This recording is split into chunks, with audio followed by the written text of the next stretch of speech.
Innal hamdalillah nahmaduhu wa nasta'inuhu wa nastaghfiruh wa na'udzu billahi min syururi anfusina wa min sayyiati a'malina. May yahdihillahu fala mudhillalah wa may yudlil fala hadiyalah. Asyhadu an la ilaha illallah wa asyhadu anna Muhammadan abduhu wa rasuluh. Allahumma salli wa sallim ala Muhammadin wa ala alihi wa ashabihi wa man tabi'ahum bi ihsanin ila yaumiddin. Qala Allahu ta'ala fil Qur'anil Karim, a'udzu billahi minasy syaithanir rajim. Ya ayyuhalladzina amanu ittaqullaha haqqa tuqatihi wa la tamutunna illa wa antum muslimun. Wa qala Allah ta'ala wa qatiluhum hatta la takuna fitnatu wa yakuna ad-dinu lillah fa in tahaw fala ud'ana illa 'alal zalimin. Jamaah Jumat yang berbahagia, marilah kita terlebih dahulu memanjatkan puji dan syukur kehadirat Allah Subhanahu wa Ta'ala yang telah memberikan nikmat dan karunia-Nya kepada kita semua, terutama nikmatnya iman, nikmatnya Islam, serta nikmatnya kesehatan. Sehingga pada siang ini kita dapat melaksanakan perintahnya untuk melaksanakan sholat Jumat berjamaah. Salawat dan salam semoga dilimpahkan kepada junjungan kita, Nabi dan panutan kita, Nabi besar Muhammad sallallahu alaihi wasallam. Jamaah rahimakumullah, pada kesempatan ini saya ingin menyampaikan wasiat khusus untuk diri saya sendiri dan umumnya untuk para jamaah. Mari kita tingkatkan keimanan dan ketakwaan kita kepada Allah Subhanahu wa Ta'ala dengan sebenar-benarnya takwa. Mudah-mudahan dengan selalu meningkatkan keimanan dan ketakwaan kita kepada Allah Subhanahu wa Ta'ala, kita selalu diberikan hidayah dan taufik, kita diberikan kemudahan dalam menjalankan segala perintahnya dan menjauhi segala larangannya. Jamaah rahimakumullah, sebagaimana firman Allah tadi disampaikan, a'udzu billahi minasyaitonir rajim, bismillahirrahmanirrahim. Wa qatiluhum hatta la takuna fitnatu wa yakuna ad-dinu lillah wa in tahaw fala udwana illa 'alal zalimin. Dan perangilah mereka itu sampai tidak ada lagi fitnah dan agama hanya bagi Allah semata. Jika mereka berhenti, maka tidak ada lagi permusuhan kecuali terhadap orang-orang yang zalim. Quran surat Al-Baqarah ayat 193. Jamaah rahimakumullah, ayat tersebut turun berkaitan dengan kejadian waktu perdamaian Hudaybiyah. Jadi ketika Rasulullah Shallallahu Alaihi Wasallam berikut bersama sahabatnya akan melaksanakan umroh di tahun ke-6 Hijriah, berangkat dari Madinah ke Mekah. Namun di satu tempat antara Mekah dan Madinah, di situ para kafir Quraisy menghalang-halanginya. Padahal dalam perjanjian sebelumnya yang disebut dengan perjanjian Hudaybiyah itu terjadi gencatan senjata, tidak akan menghalangi kaum muslimin yang ada di Madinah untuk melaksanakan umroh. Tapi kenyataan kafir Quraisy pada waktu itu menghalanginya sehingga Nabi Muhammad beserta para sahabat dihalang tidak bisa melaksanakan umroh di situ. Nah, kemudian timbullah perjanjian yang disebut dengan perjanjian Hudaybiyah, maka baru diperbolehkan untuk tahun berikutnya. Setelah sampai pada tahun berikutnya, Nabi beserta para sahabat pergi untuk melaksanakan umroh, karena pada waktu itu di dalam perjanjian tidak akan mengganggunya. Namun tetap kafir Quraisy menghalangi perjalanan Nabi Muhammad beserta sahabat untuk melaksanakan umroh. Maka turunlah ayat tadi. Kalau demikian bagaimana? Turunlah firman Allah, wa qatiluhum hatta la takuna fitnah wa yakuna dina lillah fa in tahaw fala udwana illa 'alal zalimin. Baru Nabi Muhammad melalui wahyu diperintah, kalau demikian perangilah mereka.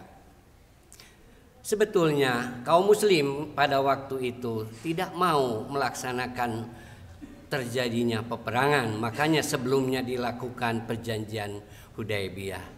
Tapi mereka selalu ingkar terhadap janjinya. Kalau demikian boleh untuk dilakukan diperangi. Akan tetapi jika mereka tidak mengganggu, tidak ada alasan untuk melaksanakan perang.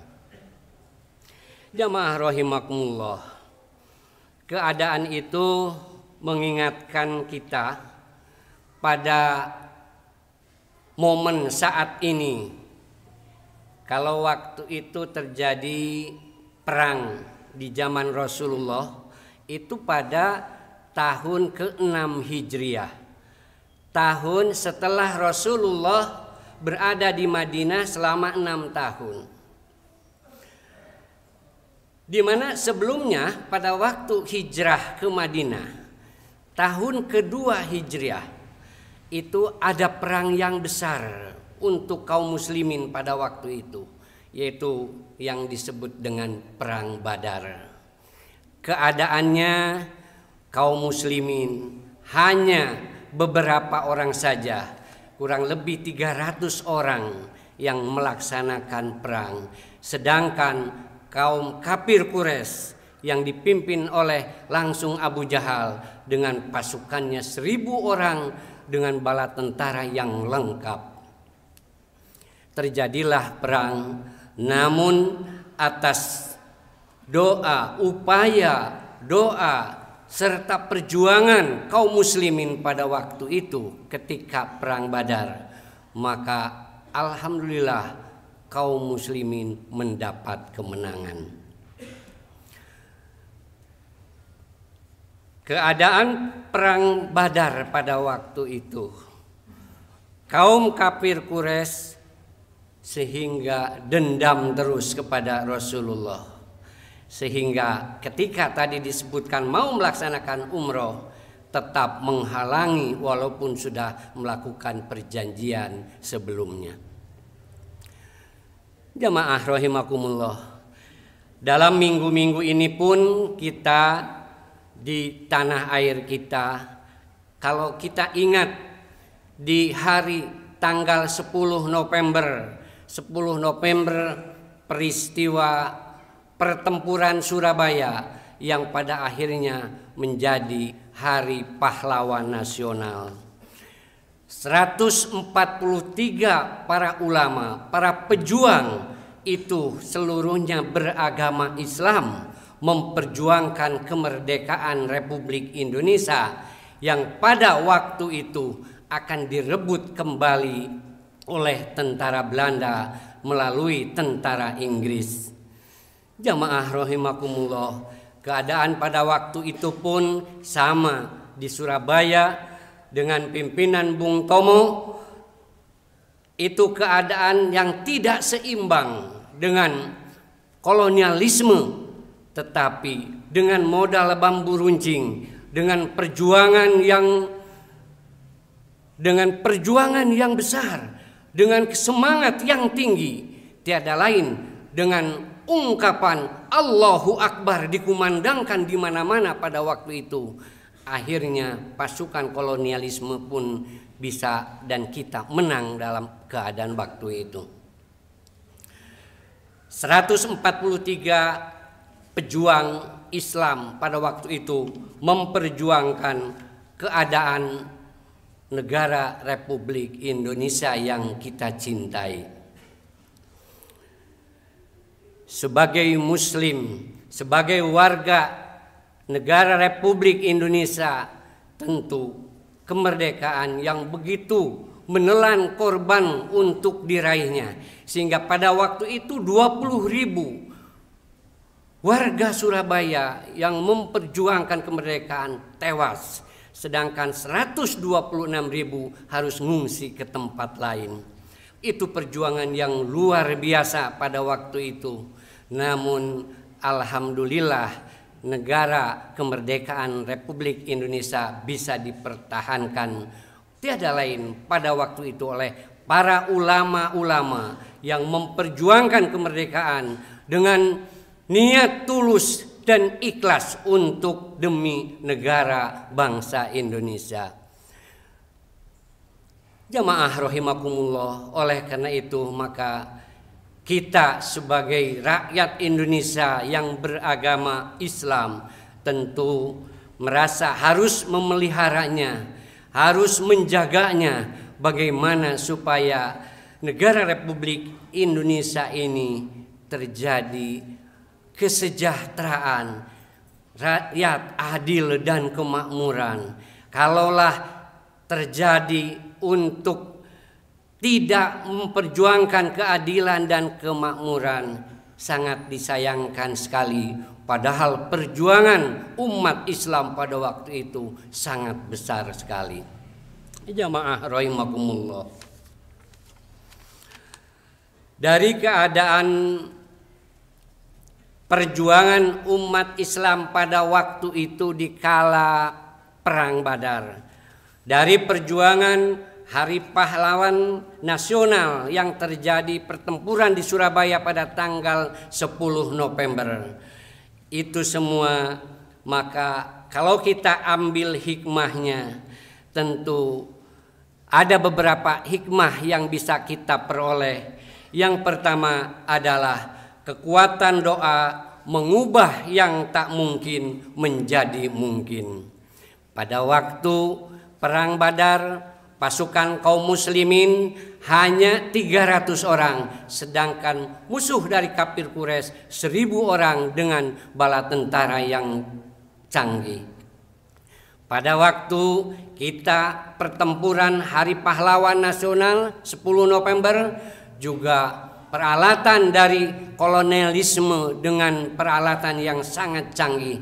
Namun dengan perjuangan dan niat keikhlasan serta suara misi visi kita dalam berjuang yang tidak lepas dari pertolongan Allah dan diucapkan Allahu Akbar di mana-mana, maka akhirnya pun menjadi kemenangan. Keadaan yang tidak seimbang dari kedua keadaan itu, maka kita harus memperhitungkan kekuatan doa di dalam mengubah sesuatu yang tidak mungkin menjadi mungkin. Kemudian hikmah yang diperoleh dari keadaan yang kedua adalah masalah tawakal. Tawakal setelah upaya dan berdoa, maka kita serahkan kepada Allah Subhanahu wa taala. Kita yakin akan kebesaran Allah Subhanahu wa taala, asalkan kita lurus niatnya semata-mata untuk mencari keridhaan Allah Subhanahu wa taala. Hal-hal yang lainnya yang bisa kita peroleh dari keadaan itu adalah tentu kita harus meluruskan niat kita, baik pada saat keadaan kedua peristiwa tersebut ataupun di dalam kehidupan kita. Luruskan niat kita. Bagaimana niat kita? Apakah niat untuk mencari, untuk melaksanakan perjuangan itu adalah untuk semata-mata untuk kepentingan pribadi dan golongan, atau semata-mata untuk mencari keridhaan Allah?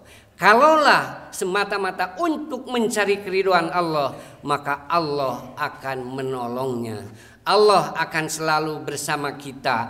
Allah akan selalu memperhatikan kita karena kita meluruskan niat semata-mata untuk mencari keridhaan Allah.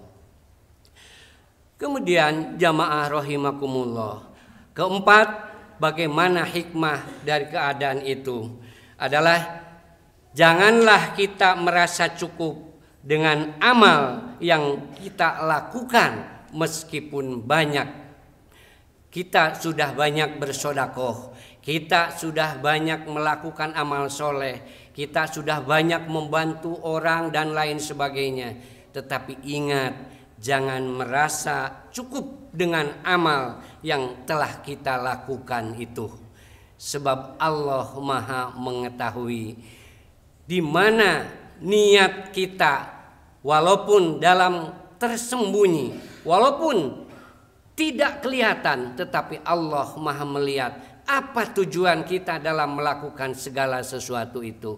Kalaulah kita melakukan semata-mata hanya untuk mencari keridhaan Allah, kita ketemu dengan Allah nanti, maka betul itu adalah upaya yang engkau lakukan semata-mata karena aku, kata Allah.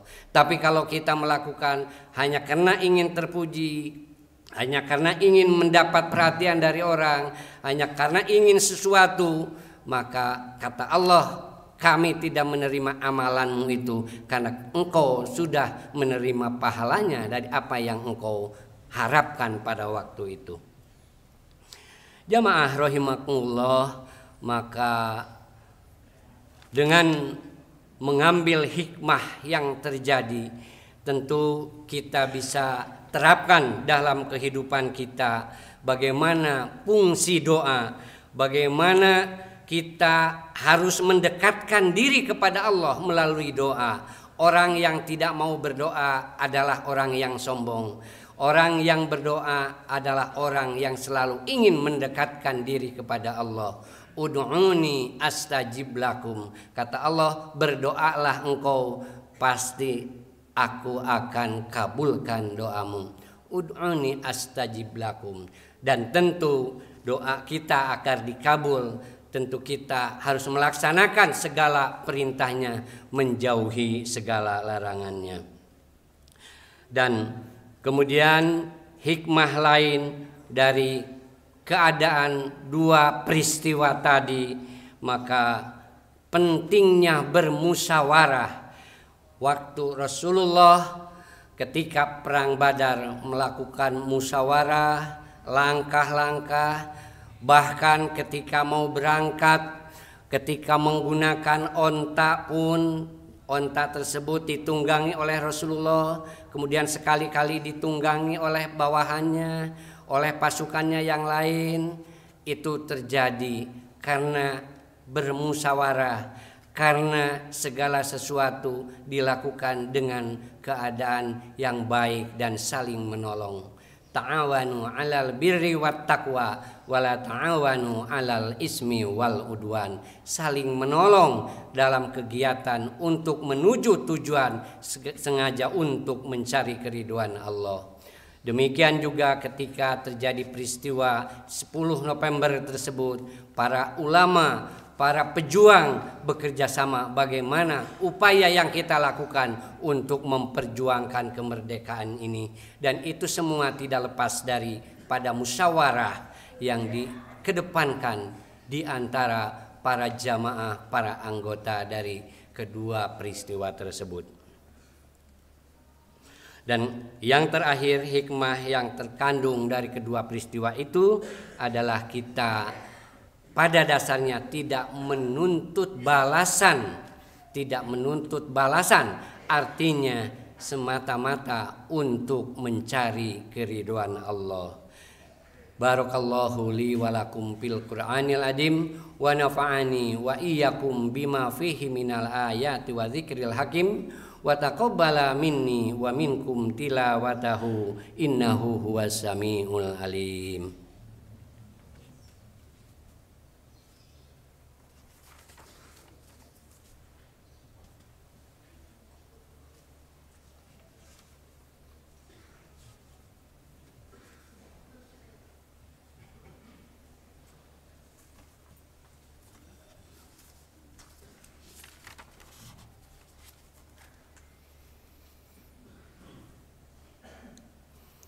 Alhamdulillahi rabbil alamin wal aqibatu lil muttaqin wala udwana illa 'alal zalimin.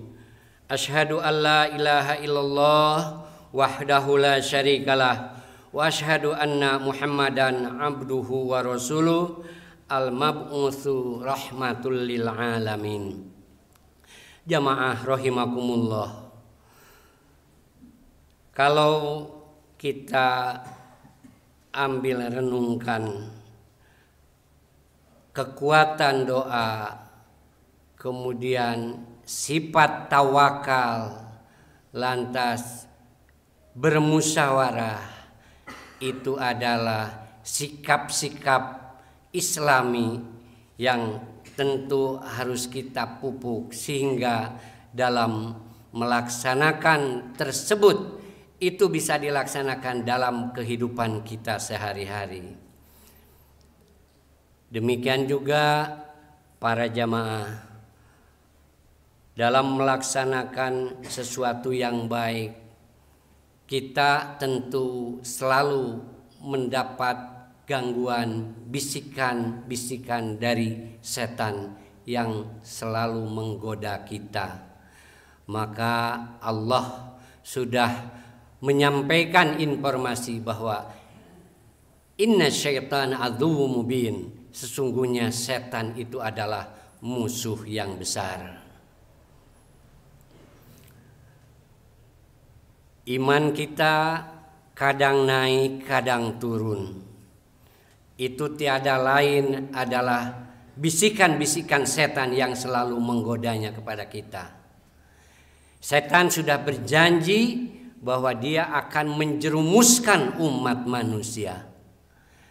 Tapi tanpa disadari kadang kita lebih memilih mengikuti hawa nafsu kita sebagai godaan dari setan. Memang pembawaan nafsu, pembawaan dari setan, kalau kita lihat perjalanan bagaimana Allah menciptakan dua makhluk, yaitu nafsu dan akal. Ketika Allah menciptakan nafsu, maka nafsu itu ditanya oleh Allah, siapakah engkau dan siapakah aku? Jawaban nafsu bagaimana? Aku adalah aku, engkau adalah engkau. Kemudian Allah menghukum nafsu itu 1000 tahun dimasukkan ke dalam api neraka. Berbeda dengan makhluk akal. Ketika ditanya oleh Allah, siapakah engkau dan siapakah aku? Akal menjawab, aku adalah hambamu, engkau adalah Tuhanku. Itu akal. Akan tapi kalau nafsu seperti tadi, bahkan setelah dimasukkan 1000 tahun di api neraka, maka ditanya kembali, siapakah engkau dan siapakah aku? Nafsu tetap menjawab, aku adalah aku dan engkau adalah engkau. Sampai 3 kali, 2 kali, ketiga kalinya dimasukkan, dihukum dengan neraka yang membuat nafsu itu lapar di dalamnya. Setelah 1000 tahun ditanya lagi, baru menjawab setelah 3 kali, siapakah engkau? Aku adalah aku dan aku adalah aku dan engkau adalah Tuhanku. Setelah 3 kali dihukum. Makanya nafsu itu kalau diberi dengan keadaan yang membuat dia lapar, dia baru akan berubah. Sedangkan akal tadi sekali begitu ditanya siapakah engkau? Engkau adalah Tuhanku, kata akal, dan aku adalah hambamu. Maka akal sebagai makhluk terbaik, terutama dibandingkan dengan nafsu tadi. Barangkali itu sejarah penciptaan nafsu yang selalu menggoda, yang selalu memberikan bisikan kepada diri kita, bagaimana supaya kita itu selalu akan dijerumuskan olehnya. Setan tidak pernah mati sejak dulu, dan setan adalah penggoda yang profesional. Kita tidak bisa melihat kepada setan, tapi setan bisa melihat kepada kita. Bahkan dia bisa membisikkan di dalam dada kita, dalam hati kita. Sementara kita kadang lengah bahwa setan itu dianggap sebagai teman. Padahal sudah jelas-jelas setan adalah musuh yang nyata. Jamaah rahimakumullah, mari kita akhiri khutbah yang kedua ini dengan menyampaikan, memanjatkan doa kehadirat Allah Subhanahu wa taala. Innallaha wa malaikatahu yusholluna 'alan nabi ya ayyuhalladzina amanu shollu 'alaihi wa sallimu taslima. Roti hasanah wa qina adzabannar. Subhanaka rabbika rabbil izzati amma yasifun wa salamun alal mursalin walhamdulillahi rabbil alamin. Wassalamualaikum warahmatullahi wabarakatuh. Aqimus shalah.